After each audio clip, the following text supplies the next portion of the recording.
Hello everyone.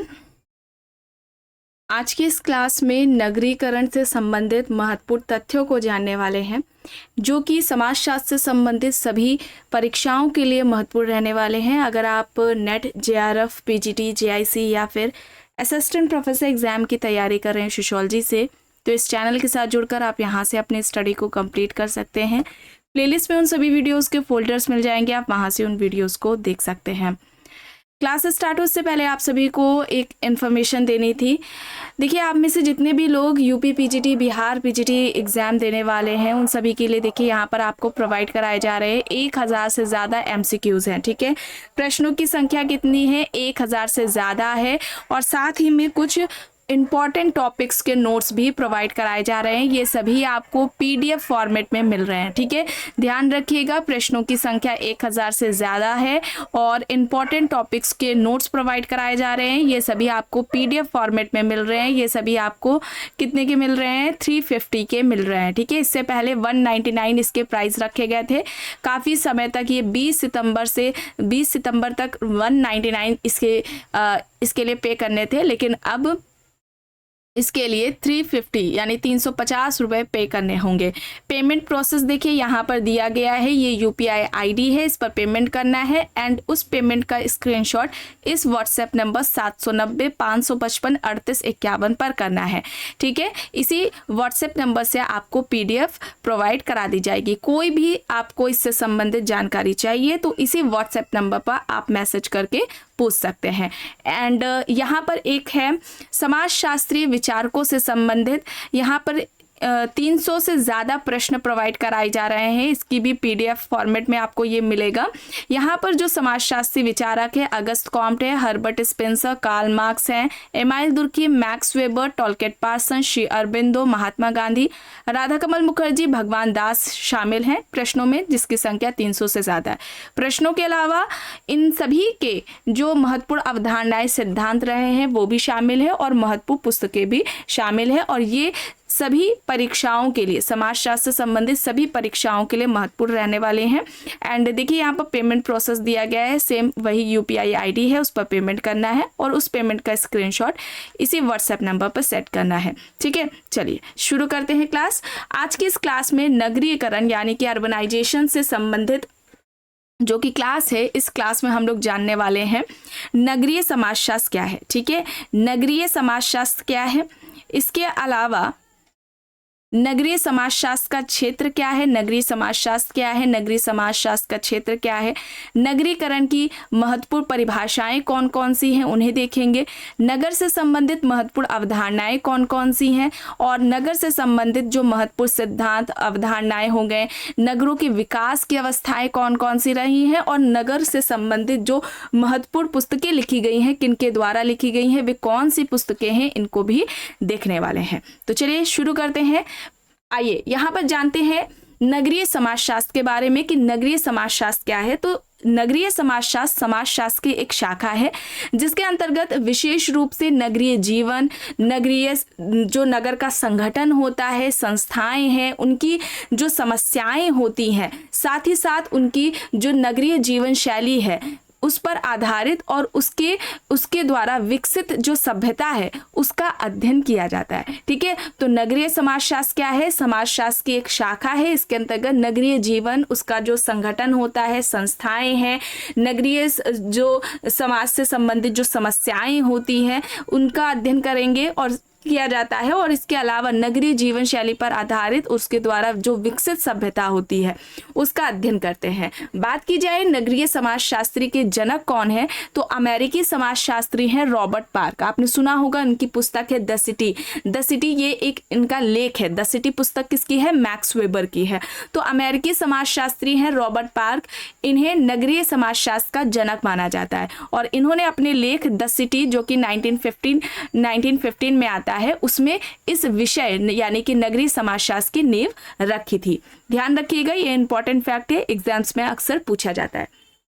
बात करें Burgess and park के द्वारा जो लिखी गई पुस्तक है, पुस्तक का नाम है द अर्बन कम्युनिटी। ये पुस्तक कब आती है? 1926 में आती है। द अर्बन कम्युनिटी किसने लिखी है? पार्क एंड बर्गस ने लिखी है। 1926 में आती है और ये नगरीय समाजशास्त्र की पहली पाठ्य पुस्तक मानी जाती है। चलिए आगे देखते हैं। पार्क एंड बर्गस ने नगरीय समाजशास्त्र के क्षेत्र को 3 उपनगरों या 3 क्षेत्रों में विभाजित किया है। नगरीय समाजशास्त्र के 3 कौन कौन से क्षेत्र हैं जो कि पार्क एंड बर्गस ने बताएं?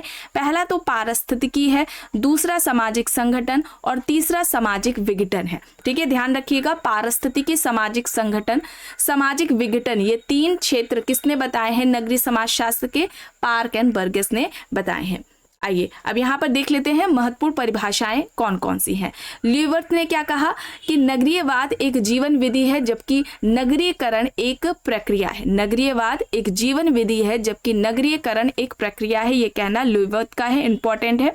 सोमवार्ट का क्या कहना है कि नगर एक ऐसा स्थान है जो इतना बड़ा है कि उसके निवासी परस्पर एक दूसरे को नहीं पहचानते हैं। ठीक है, नगर क्या है? एक ऐसा स्थान है जो कि बहुत बड़ा है और उसके जो निवासी होते हैं वे एक दूसरे को नहीं पहचानते हैं। ये किसने कहा है? सोमवार्ट ने कहा है। बर्गेल कहते हैं कि हम उस बस्ती को नगर कहेंगे जहां के अधिकांश निवासी कृषि कार्यों के अलावा उद्योगों में व्यस्त होते हैं, तो उसे हम क्या कहेंगे? नगर कहेंगे। ये कहना बर्गेल का है। जितने भी आपको बताए जा रहे हैं आज की क्लास में, जितने भी फैक्ट्स सभी महत्वपूर्ण रहने वाले हैं। इन सभी के आप नोट्स बना लीजिए और अच्छे से याद कर लीजिए। देखिए यहाँ पर ल्यूवर्थ का है एक परिभाषा इस तरीके से भी पूछी जाती है कि नगरीयता है वो बसावट का तरीका नहीं है बल्कि एक जीवन की शैली है। ठीक है, नगरीयता बसावट का तरीका नहीं है बल्कि जीवन की एक शैली है। और नगरवाद से संबंधित 3 जो प्रमुख लक्षण ल्यूवर्थ द्वारा बताए गए हैं ये भी परीक्षा में पूछे जाते हैं। पहला तो है जनसंख्या का आकार, दूसरा जनसंख्या का घनत्व और तीसरा है जनसंख्या की विषमता या विजातीयता। तो जनसंख्या का आकार, जनसंख्या का घनत्व, जनसंख्या की जो विजातीयता है, ये नगरवाद के 3 प्रमुख लक्षण ल्यूवर्थ द्वारा बताए गए हैं, इंपॉर्टेंट है। और नगर से संबंधित यहाँ पर आइए देखते हैं अवधारणाएं कौन कौन सी है। तो सबसे पहले है नगरीकरण। देखिए जितना इंपॉर्टेंट फैक्ट है, जितना जानना जरूरी है आप लोगों के लिए, उतना ही यहाँ पर आपको बढ़ाया जा रहा है। ठीक है, ज्यादा पढ़ने की जरूरत नहीं है। जितना इंपॉर्टेंट है, जितना परीक्षा की दृष्टि से महत्वपूर्ण है, पूछा जाता है, वही आपको यहाँ पर या जिसकी संभावना है पूछा जा सकता है, वही आपको बताया जा रहा है। तो नगरीकरण की जो अवधारणा है वो ल्यूवर्थ के द्वारा दी गई थी। इनका कहना था कि जो श्रम गांव होते हैं, ठीक है, श्रम ग्रामों का नगरों में बदलने की जो प्रक्रिया होती है वो ही नगरीकरण कहलाती है। ये परिभाषा पूछी जा सकती है, इसे याद रखिएगा। नगरीयता, यह अवधारणा भी ल्यूवर्थ द्वारा दी गई है। नगरीयता को इन्होंने जीवन शैली कहा। नगरीयता क्या है? एक जीवन का ढंग है। इसकी 3 प्रमुख विशेषता बताते हैं ल्यूवर्थ: विषमता, निर्भरता और दिखावापन। ठीक है, विषमता, निर्भरता और दिखावापन है, ये 3 प्रमुख विशेषताएं हैं नगरीयता से संबंधित जो कि ल्यूवर्थ द्वारा बताई गई हैं। उपनगर की बात करी जाए तो ये जो कॉन्सेप्ट है ल्यूवर्थ द्वारा दिया गया है उपनगर का, तो ये ल्यूवर्थ क्या कहते हैं कि बड़े नगर की परिधि में बसा हुआ एक छोटा समुदाय होता है। ठीक है, बड़े नगरों की परिधि पर बसा हुआ एक छोटा समुदाय होता है जो अपने आर्थिक आवश्यकताओं के लिए मुख्य नगर पर निर्भर होता है। लेकिन राजनीतिक दृष्टि से देखा जाए तो यह मुख्य नगर से क्या होता है? स्वतंत्र रहता है। उसे ल्यूवर्थ क्या कहते हैं? उपनगर कहते हैं। उपनगरीय क्षेत्र की बात की जाए तो यह अवधारणा भी ल्यूवर्थ द्वारा दी गई है। ल्यूवर्थ कहते हैं कि आकार की दृष्टि से देखा जाए तो ये ग्रामीण जैसा देखने में लगता है, लेकिन आचार व्यवहार की दृष्टि से देखा जाए तो यह नगरीय लक्षणों को प्रकट करता है। ठीक है, ये जो क्षेत्र करेगा उसे इन्होंने क्या कहा? उपनगरीय क्षेत्र कहा है। घेटों की बात की जाए, ये भी ल्यूवर्थ द्वारा कॉन्सेप्ट दिया गया है। ठीक है, इन्होंने अमेरिकी मलिन बस्तियों का अध्ययन करके ये अवधारणा दिया था। घेटों को लिटिल इटली के नाम से भी कहा जाता है। ये साधन विहीन लोग होते हैं। ठीक है, उनका किसी एक विशेष क्षेत्र में जमावड़ा हो जाता है और वे वहां से बाहर नहीं निकल पाते हैं। ठीक है, तो ये वाला जो कॉन्सेप्ट हो जाएगा वो ल्यूवर्थ के द्वारा दिया गया है, इसे याद रखिएगा। ग्राम नगरीय सातत्य की बात की जाए तो यह जो अवधारणा है वो सोरोकिन एंड जिमरमैन द्वारा दी गई है। ठीक है, हालांकि ये जो अवधारणा है ग्राम नगर सातत्य की, इसे विकसित करने का जो श्रेय जाता है वो रॉबर्ट रेडफिल्ड को जाता है, और इस वजह से चूंकि इन्होंने इसको विकसित किया, इस वजह से यह अवधारणा रॉबर्ट रेडफिल्ड की मानी जाने लगी। ठीक है, और यह जो अवधारणा है ग्राम नगर सातत्य की, यह ग्राम वासियों और नगर वासियों के बीच जो उनकी सामाजिक संरचना, मूल्य है, धर्म है, इन सभी के बीच में जो पारस्परिक उनकी निर्भरता होती है, निरंतरता होती है, उसको यह दर्शाती है। अन्य जो नगर से संबंधित अवधारणाएं हैं, जैसे कि नगरीय पारिस्थितिकी की अवधारणा रॉबर्ट पार्क के द्वारा दी गई है। नगरों का कृषिकरण की जो अवधारणा है हॉल ने दी है। ग्राम नगरीकरण की अवधारणा चार्ल्स जे गॉल्पिन द्वारा दी गई है। उपनगरीय समूहन की बात की जाए तो यह अवधारणा किसके द्वारा दी गई है? पैट्रिक गिडिक्स के द्वारा दी गई है। उपनगरीय क्षेत्र की बात की जाए तो ये लुईवर्थ द्वारा दी गई है।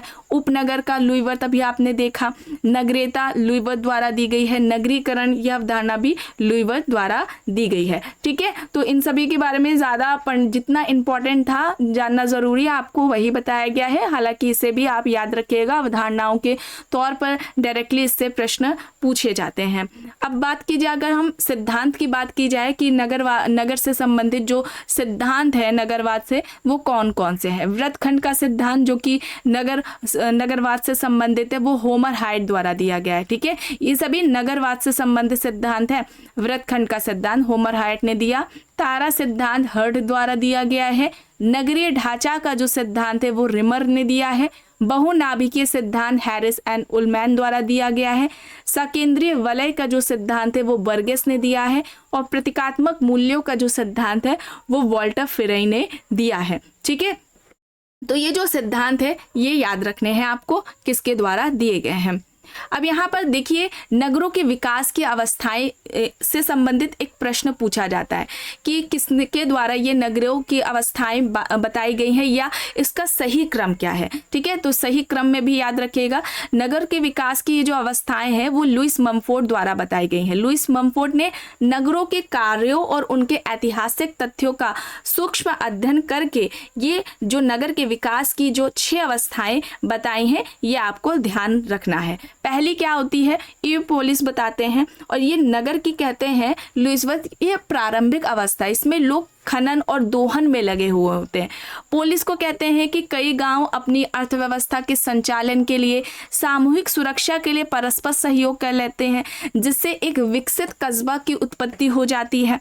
मेट्रोपोलिस की बात की जाए तो यह पूर्व विकसित नगर की अवस्था है। ठीक है, पूर्व विकसित नगर की अवस्था को क्या कहते हैं? मेट्रोपोलिस कहते हैं। इस तरीके से भी पूछा जाता है, जिसमें नगर का जो नगरीय स्वरूप है वह विकसित होकर सामने आता है। उद्योग, व्यापार, परिवहन, संचार एवं प्रशासन आदि का उच्च स्तरीय विकास दिखलाई देने लगता है। तो पहली 3 अवस्थाएं कौन सी हैं? यूपोलिस है, पोलिस है, मेट्रोपोलिस है।